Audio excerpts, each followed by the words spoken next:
And joining us now on the debate in Edmonton, Alberta, Wenran Jiang, professor at the China Institute at the University of Alberta. In Washington, D.C., Homi Kharas, senior fellow at the Brookings Institution.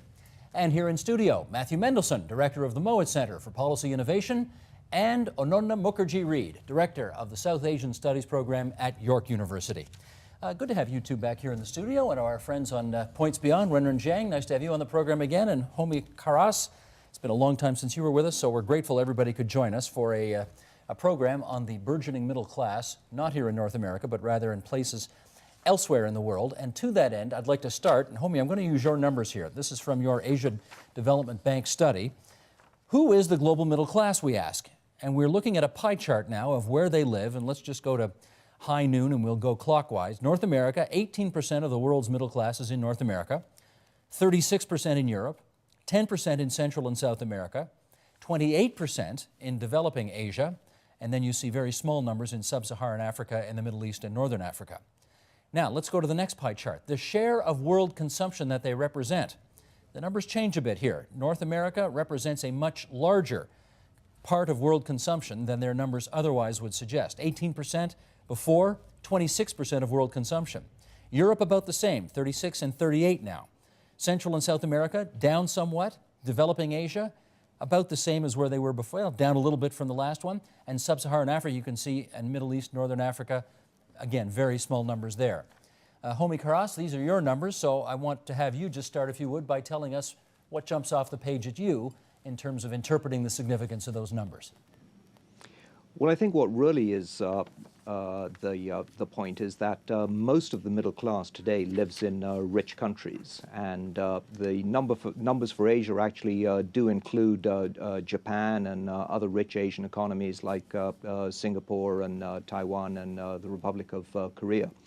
But by and large, the middle class has been a phenomenon of people in relatively advanced OECD countries. They've dominated in terms of numbers, and they've dominated in terms of the total consumption by the middle class, which of course has driven the global economy. That is, however, changing a lot these days, is it not? That is changing extremely rapidly, and that pace of change is accelerated, I think, because of the global financial crisis. With the global financial crisis, the middle class in advanced economies has essentially stalled.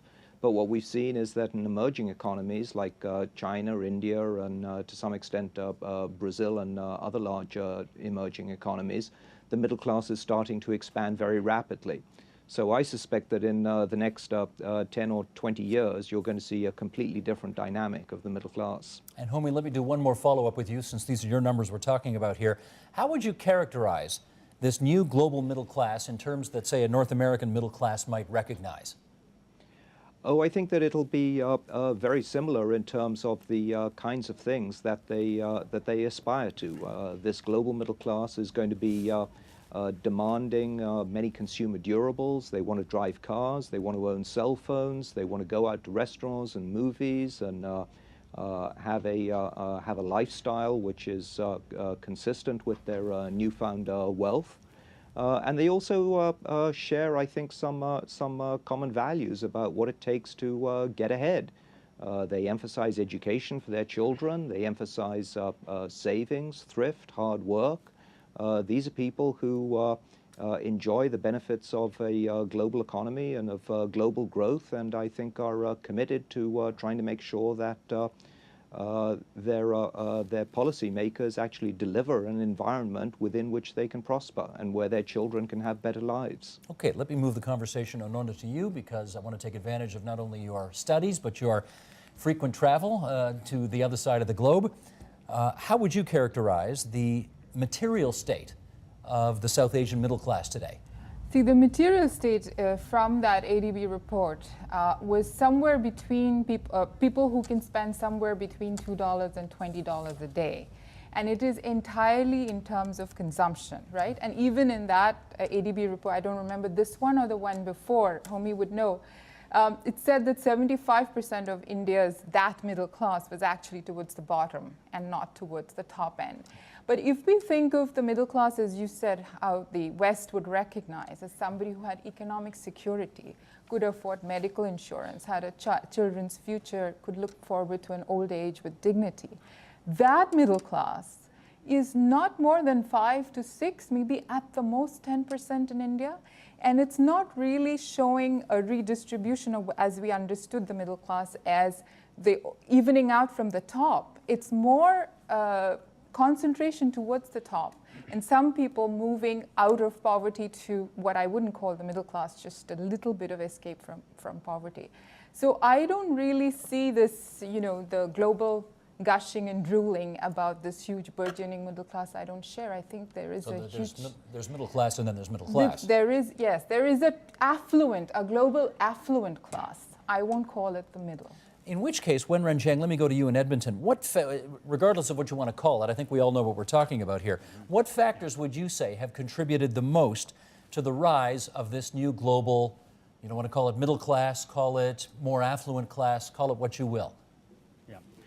Well, certainly China, India, plus South Africa, also a lot of Africa now since the past 10 years, and some other Latin American countries, Middle East, have contributed to the fast emerging middle class. I make 2 points in this aspect. When I say rapidly emerging, as everybody else referred to, we put in a historical sense. Let's just put the ADP report, very optimistic one. The historical projection, it takes about 100 years after the first industrial revolution to have people in Western Europe to raise their living standards by about 250%. And then after the second industrial revolution, it takes about 60, 75 years for the rest of the advanced industrialized country today to have their income increase by about 350%. And that trend, let's say China, it will take about 20 years to increase their living standards by 700% in terms of per capita income. So there's no doubt there's a rapidly fast-paced, more accelerated trend of emerging middle class. That being said, the second point, back to the ADP report, the methodology has some problems because when you say people between $2 to $20 earning per capita per day as middle class, they classified between $2 and $4 as the so-called lower middle class. I don't think they should be called middle class at all. If you call people, say, $2 per day earning power in China, you're talking about maybe 300 or 400 million for them only living in that standard. They are actually just escaped poverty. But that's being said, we're looking at even 20% of middle class in China and India. We're looking at somewhere between 300 to 400 million people. That's way beyond the middle class of the United States and Japan probably combined if we calculate the purchasing power factor into all this equation. Matthew, let me try this with you. We're doing a program on this today, the rise of the burgeoning middle class all over the world, mostly in China and India, because it's important. We take it as a given that a big, strong middle class is important. Tell us why, though. Why is it important that a country have a big, strong middle class? Well, a big, strong middle class in political science terms has historically been important for democracy, rule of law, development of market economies. Obviously, there are exceptions, and I'm not an expert in China or India, and I'm not on the program as such. But the middle class expects government to protect their property rights, expects them to protect their democratic rights. And so the growth of a middle class across the world right now does change the geopolitics in lots of situations, and it creates a class of people who are willing and who see an investment and a stake in the stability of their society. The conventional wisdom is that in the East, the middle class is burgeoning, and here, not so much. How are we doing here in Ontario? Well, we've been going through a 20-year transition from the emergence of the free trade agreements and globalization generally that have put real pressure on the industrial middle class. Unionized manufacturing sector has really taken a hit across the Great Lakes region, across industrial developed economies. Income inequality in Canada has been going up. It's been going up in Ontario over the last decade. There's still a very strong burgeoning middle class, but increasingly it's found in the service sector, in service industries of all kind, and it is under threat in the industrial world. But we're going through this enormous change right now with the rise of the middle class elsewhere that is going to have huge impact on our politics in Canada and Ontario, and we're going to have to start to think about that. We're going to follow up on that in a bit. Oh, no, you wanted to add. On why it's important. Right now, the debate is entirely on how much it can consume, and therefore it's important. And so that's important if you have something to sell, or if you have money to lend and want to get rich off of that. Or if you want a job. For most of us, well, it's not necessarily clear that this middle class, between the $2 and $20 range, has the kind of job that typically signified the middle class, which was a secure job with a contract and benefits. 93% of India's workforce is in the informal sector. No security, no contract, no benefit. That's exactly what I meant. The focus on the middle class should bring back the idea of a society where most people had the right to a decent standard of living, a future, and social and social and political rights. And we have to move away from this focus entirely on consumption. Well, okay, having said that, Homie, I think we're operating under the assumption here that once you, in a developing country, hit the middle class, or however we want to define it, you're there, and you're not going to fall back into poverty. How accurate is that conventional wisdom? I think that's probably right. And of course, let me say that there's no unique definition of the middle class. So the numbers that we started off with, the numbers that I had, actually have as the lower threshold $10 a day. So we're not talking about the $2 to $4 a day that the ADB also includes in their version of the middle class. Once you get to that $10 a day threshold, you are actually much more secure. You're typically in a formal sector wage-earning job. In the case of India, you'll be perhaps in a service sector job in one of the big business process outsourcing firms. You'll have a certain degree of security, and I think that it's precisely because this great movement out of poverty and out of near poverty is happening that the middle class actually is something which is important. It does suggest far more stability in these economies. Now, I tend to share the observation that as yet, the middle class in both China and India is very small. Certainly, it's very small as a percent of the current population, and certainly very small compared to the population, the percent of the population that's middle class in North America or Europe. But what's really important is that there is a big number of people that's just shy of these thresholds that is about to emerge into the middle class. And if China and India continue to grow at these kinds of growth rates, they're growing at 9%, 10% every year, then in 10 or 15 years, you're going to see a very, very large number of people entering that middle class. That'll be a huge force for stability. It'll have dramatic implications for the politics in these countries.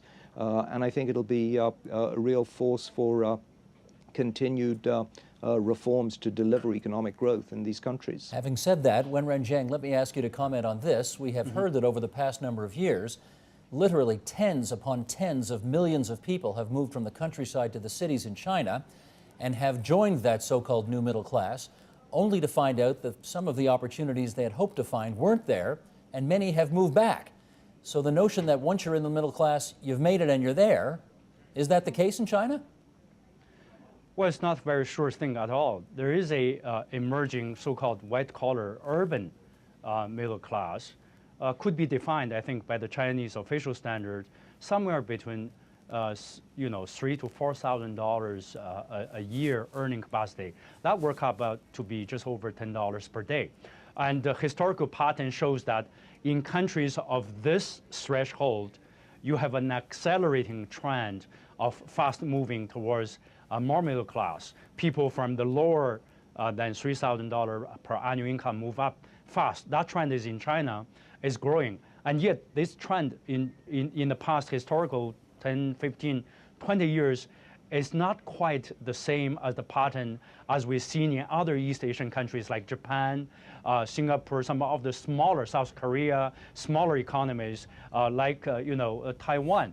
China's path is a mixture of the East Asian development model, which is very much in the rest of East Asia, very equal development, and that of a Latin American model, which is an unequal development. So China today, the urban-rural income gap is as high as 5 to 6 times. So you do have a strong and emerging middle class, and yet many people have made it and actually falling back from time to time. That debate is very big in China. How do you make into middle class? Will you be, some people say, don't make it into middle class. Once you make it into middle class and your one family member falling ill, the medical bill alone will send you back to below poverty line. That's a very serious problem. China is in a crossroad, I'm pretty sure, just like India and other countries. Oh, Nonna. Yes, going back to the $10 figure, Nancy Birdsall did a very interesting study that if you took the middle class to be this $10 spending power, and if you left out the top 5%, then the Indian middle class goes missing, because the people who can spend $10 a day and can afford medical care is a big issue, are actually amongst the top 5%. They're not the middle class. The other question is this threshold. The threshold is really a slippery slope, and the financial crisis showed that. You see, with outsourcing, there is so much nervousness that if this one industry now has a problem, then what happens? That's one, even though by and large I should say that India has been resilient in the financial crisis. But the important thing is the factors which are creating this global affluent class, I would say, are the same factors which are now creating also poverty. So in India, the government's official figures are 37% of Indians are poor. That is 370 million at least of global citizens. So if you think of a global class, 370 million plus out of 7 billion are poor. Add to that China, add to that the other. How much is this middle class then? The one that, I think that's why I said the focus needs to shift to the factors which are creating this middle class, and therefore also the other much larger bottoming out of the economy. Matthew, let me bring it home a bit for a moment here too. I mean, even though in the province of Ontario, the unemployment rate hasn't been as bad as what we see in the United States, our banks have fared better than those in the United States. Our deficit as a percentage of the GDP is not as bad as in the United States. My sense is there's still a fear out there that those who are in the middle class fear that they're not going to be there a year from now, or their kids might not be either. Is that real? Well, I think it depends what sector you're in. I think in Ontario, there are a lot of different economies, and I think in some parts of the manufacturing sector, there remains great concern. We've shedded over 200,000 jobs over the last number of years in the manufacturing sector. Many of those aren't going to come back. In part, that's connected to some of the globalization that we've been talking about. But elsewhere in the Ontario economy, a lot of the sectors are very strong. They have labor shortages. They can't hire enough people to fill the jobs they have. And I think we're in the process of going through an important change. And I think in Ontario and in Canada, we have to start thinking about Asia and the Asian middle class, but Asia generally, not just as a source of immigrants and as a source of inexpensive products, but it's also going to be an opportunity for people in Ontario and Canada to offer goods and services to the new middle class in Asia and Asia generally.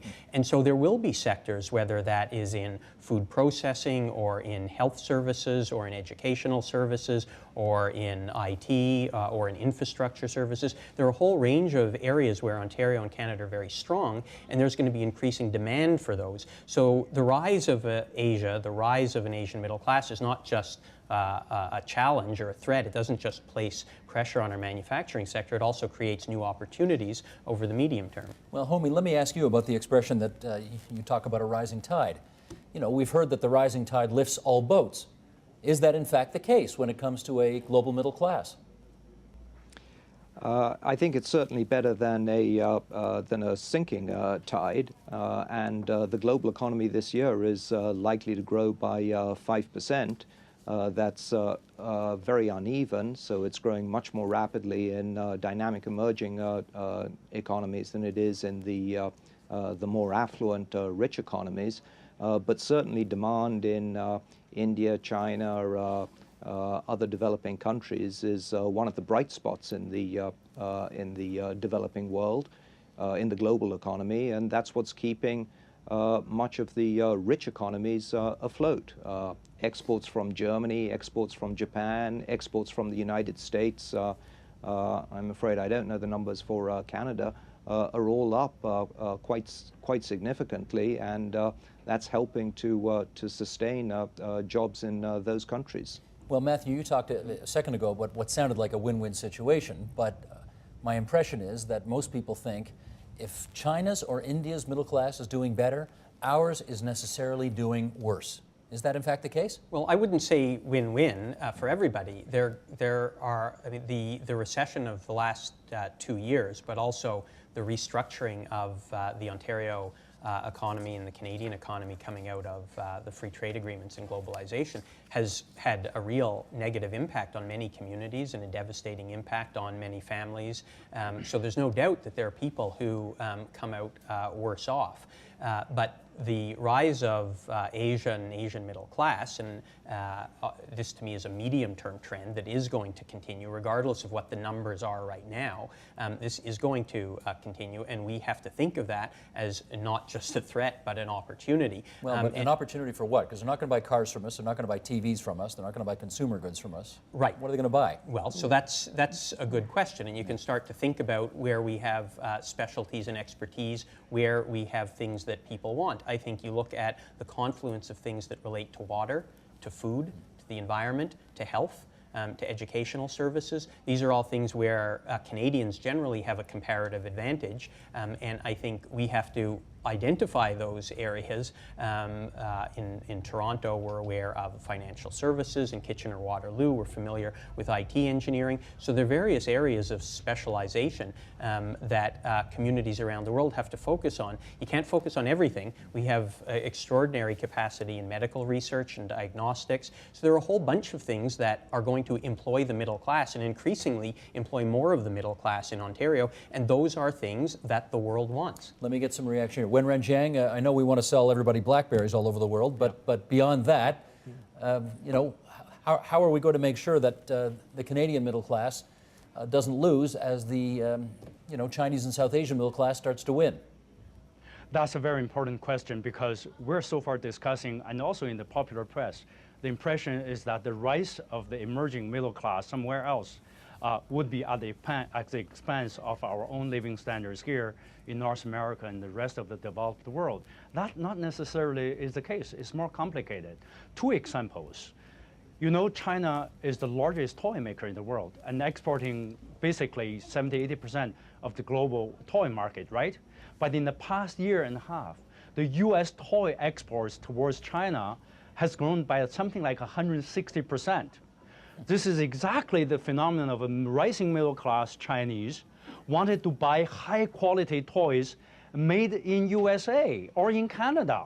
They're good toys manufactured very high end, or not too high end, but good quality. It's being branded to China as made in USA. So in the sloping economy that we're looking at, US toy industry has a blossom year in just exporting to China. I was just coming back 2 weeks ago on the airplane from Beijing. Next to me sitting a business person from Calgary. His firm basically contracted by the Chinese energy giant, largest energy company, CNPC, to provide large machineries which China cannot make it itself. And what Calgary small firm is doing is assembling through their technical expertise of all over the world components, put them together and export to China. Big business, hundreds of millions of dollars of contracts just signed.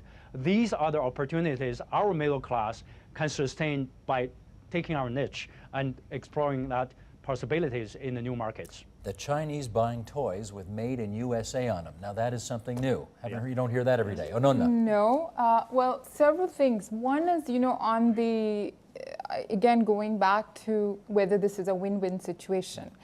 this whole thing that one wins at the expense of the other, this is a creation. We shouldn't take it verbatim, but in terms of how the middle class can win everywhere, there needs to be a shift of policy from the very policies which are decimating the middle class. Just like what? Like, look at the tax deal being negotiated in the U.S. This is something that is going to go totally against the middle class, against their own middle class. This has nothing to do with outsourcing in India. You're talking about the extension of the Bush tax cuts? Yes. Okay. This has nothing to do those. with the middle class in India, right? This is something that, as Obama said, that he's being taken hostage, but he conveniently denied talking about the policies that created a class which can take hostage. This has nothing to do with outsourcing in India. This is so the space for national policy making, which governments had been ceding by taking recourse to this myth of globalization, needs to be returned. I think Canada needs to make policy for its own class. Homie, you're in Washington. I should get you to react to that.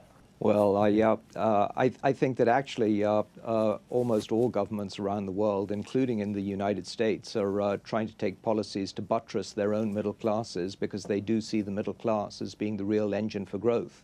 I do agree that the issue of tax cuts in the United States has little to do with the emergence of the Indian middle class, but what I would say is that this recognition that the middle class is actually the source of dynamism in the global economy, I think personally is very refreshing. What the middle class does is they're the source of small businesses, they're the source of new jobs, they're the source of many new innovations, and when the middle class grows, it's a reflection of the fact that wealth in a society is being distributed across a large segment of the population. That's surely much better than a growth which is very narrowly concentrated just on the biggest businesses or a few large banks. So I see that this shift of policy towards the strengthening of the middle class is actually something very beneficial to the world and something which is held in common pretty much across all economies in the world today. Matthew Mendelson. Yeah, I mean, there are lots of opportunities for Ontarians, for Canadians to be selling goods and services in Asia, and the other guest highlighted the toys. That's not one that I would know or have thought of, neither would you have, but higher value added products are going to be things that people increasingly want, and our manufacturing sector is very good at producing higher value advanced manufactured products. What I think we don't do a great job of, because I don't know all of the opportunities, what we don't do a great job of is using the incredible diversity of the talent and people that we have in Toronto, in Ontario, in Canada, to their fullest potential. And one of Canada's strengths is its diversity. We are connected enormously to global diasporas, communities in... Matthew, I got to tell you, we hear this all the time, and and we see precious little evidence that we're exploiting it or that correct. So you're correct. agreeing with that? Yeah. 100%. Yeah. But it is these people who are better able to identify business opportunities in Asia or China because they're more familiar with the communities and the culture. You would and we think, have but to, it doesn't happen. It doesn't. Can but I this. ask why? Yeah, why doesn't it happen? Well, tell me. Who knows? Why? I mean, the homie also said that it's great to have a middle class. So why are we doing things that doesn't actually support a middle class? I mean, this is the growth of this global affluent class, which I won't call the middle class, is precisely through policies which destroy the possibilities of having a middle class. That's what, I mean, it is possible to have. Okay, let me challenge you a little bit on Yeah. that. Do you really think Barack Obama got elected to destroy the middle class? Or Bill Clinton for that matter? No, he or got George W. Bush no, for that matter? I did not say that. Okay. I said, who in their, I mean, this is a rhetorical question, I guess. Who in their right mind would say he got elected to destroy the middle class? But he has not been doing things that he got elected to do. I think if you ask his base, the reason why his base is disillusioned is precisely because he's not delivering on the middle class friendly policies that people thought he would. Okay, homie wants in on this. Go ahead. Yeah, I think I have to respond a little bit on this. Healthcare reform is clearly something that is hugely beneficial to the middle class. The reduction in payroll taxes in the United States is hugely beneficial to the middle class.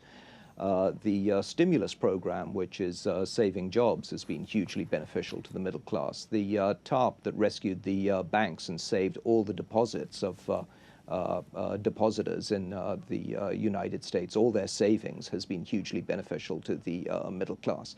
The extension of unemployment benefits has been hugely beneficial to the middle class. That's a pretty good list. You can't say that the policies that have been put in place are detrimental to the middle class. Wait a second. You recommend the Colbert Report? Stephen Colbert's show? Colbert and Jon Stewart both yesterday. I don't frequently hear them quoted as I mean, very funny guys, but not necessarily they are, well, in the same breath as the Asian Development Bank. In the U.S., political satire seems to be the last refuge of sanity in some ways. Okay, Matthew, you wanted to say? Can I come back to the question you asked? As about opposed why to the Daily Show? Sure, please do, yeah. About why we haven't done as good a job taking advantage of our assets as I think we need to. And I do think there are lots of reasons, and it's very, and there are lots of complex reasons, but I do think complacency has been an important factor. And I do think that we have been going through a period where Canada's wealth, Ontario's wealth was buttressed by a low dollar and easy manufacturing and exporting to the United States, but economic and political power is becoming much more diffuse. It's becoming much more spread out. Doesn't mean that it's a win-lose situation, that if Asia is growing in prosperity or power, that means Canada and the United States are losing. But it does mean that economic wealth and power are being more widely distributed, and it does mean that we have to pick up our game. We have to identify more clearly where our assets are, where our advantages are, and what the world wants from us. And I do think the rise of an Asian middle class provides us with an opportunity to really focus strategically, not just on, we have a 65-cent dollar and we'll sell cars to the United States, but what in southwestern Ontario and Canada generally can we offer to the world that will create wealth, prosperity, and good quality of life moving forward and continue to protect the middle class. And this creates an opportunity for us to really focus on how we take advantage of all of our people. Gotcha. Just before I read this excerpt from Newsweek and I get Wenrang to comment on it, you've been on this program so many times, you know I'm kibitzing around with you, right? You quote Jon Stewart, I sort of take you on. Anyway, here we go. This was in Newsweek earlier this year, and Wenrang, I'll get you to comment on this first. Yep. The global middle class is rising faster than expected in numbers and in wealth, but converging incomes are not yielding shared values. The emerging bourgeoisie is a patchwork of contradictions. Clamorous but rarely confrontational politically, supporters of globalization yet highly nationalistic, proud of their nation's upward mobility yet insecure and fearful they will fall back, fiercely individualistic but reliant on government subsidies and often socially conservative. Many of the aspiring elites seem willing to let the powers that be, whether authoritarian governments or elected ones, call the shots as long as they deliver the spoils of growth. Now, I'm wondering whether you think that's the explanation for why the burgeoning middle class in China seems to be content to have their economic circumstances improved without the corresponding political freedom that we might expect in other parts of the world. Yeah. Well, largely I agree with the Newsweek assessment. That's where China is. The Chinese middle class, if we talk about the political dimension in the historical European, North American tradition, that they don't seem to request the so-called representation with taxation as a package. They're happy with the government as it is on the surface, though, and they're not making a huge fuss. We know what happened just recently on the Nobel Peace Prize award to Liu Xiaobo. It barely caused a ripple inside China. Of course, the government also forbidding and banning all the broadcasts and the communication as one factor. But people I talked to, I just came back from Beijing 2 weeks ago, people just shrug it off. But on the other hand, I have to say that it's not quite that they don't want a transparent and a better politically open government. They're just having different set of expectations than we look at China from the West. I think the current middle class is more nuanced, they're more patient, and they're managing their expectations in a quite different set of way than what we look at China, what China should do as we kind of from the West imposing on the view on China. So why China is not democratizing? The Chinese middle class is very much individualistic. They talk about these issues all the time, but their conclusion is, well, at this point, let's get more people into the middle class range, and let's get the country to be stabilized, and then moving gradually towards openness and democratization. Okay, we've got less than 5 minutes to go, and let me throw one last thing on the table here, and that is there are many people in this world today who think that the middle class, given the size that it is right now, is destroying the planet.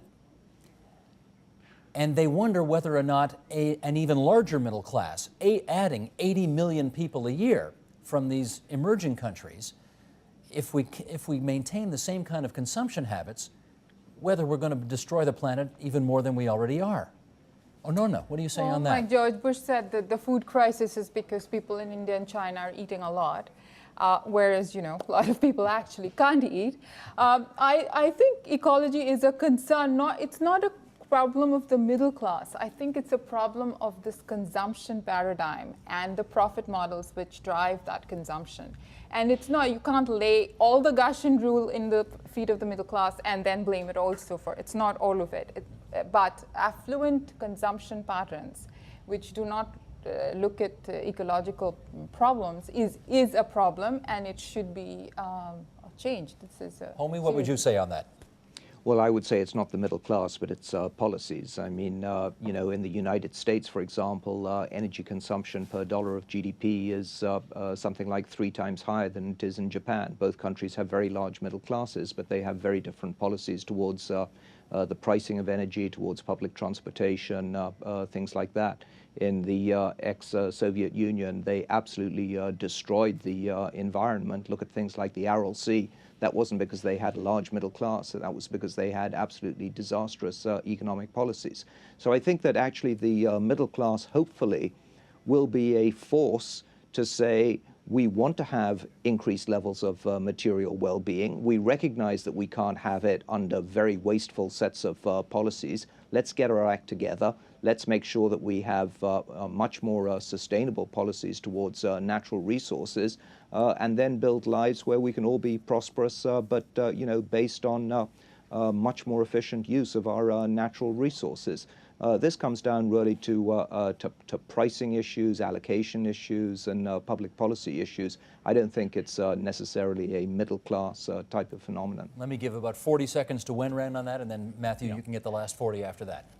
Well, the current lifestyle sustained and maintained by Western Europe and North America and the rest of the rich countries cannot be sustained if China, India, and other middle-class emerging middle-class countries want to copy the same lifestyle. United States consumes about 8 to 10 times more energy on a per capita basis than the Chinese. Just take China alone, 1.3 billion of the population. If every one of them consumed the same level on a per capita basis of energy at the United States, China alone will need 80 million barrels of oil per day. That's the daily supply of the entire globe. And the lifestyle issue has to be addressed. And how do we go ahead and move forward to live on the middle class life, but not in the current pattern? It's something serious. We need an entire show for that. Let me save some time for Matthew. Go ahead. Yeah, the other guests are exactly right, that the new middle class will not be able to consume resources and energy like the North American middle class. But again, that returns to our earlier question. What are the opportunities that exist for Ontarians and Canadians to develop products and services? I don't know what our cars will look like 20 years from now, but I know they won't look like they do today. I don't know what our energy consumption patterns will be, but I can be almost certain it will have a lot more renewables in it. So you look at wind and water and food and energy and electricity. These are things and products and services that people are going to want. I remember when Dr. Betty Stevenson was taking trips 30 years ago overseas to the Middle East trying to sell our educational services over there. There's nothing new under the sun. We got to keep doing this, I get it. Okay, let me thank our guests. Wenran Jiang from the China Institute, University of Alberta in Edmonton. Homie Karas from the Brookings Institution in Washington. Thanks to both of you for being on the line in Points Beyond. Onona Mukherjee Reed, York University. Matthew Mendelson from the Mowat Center. Good to have you two in studio as well.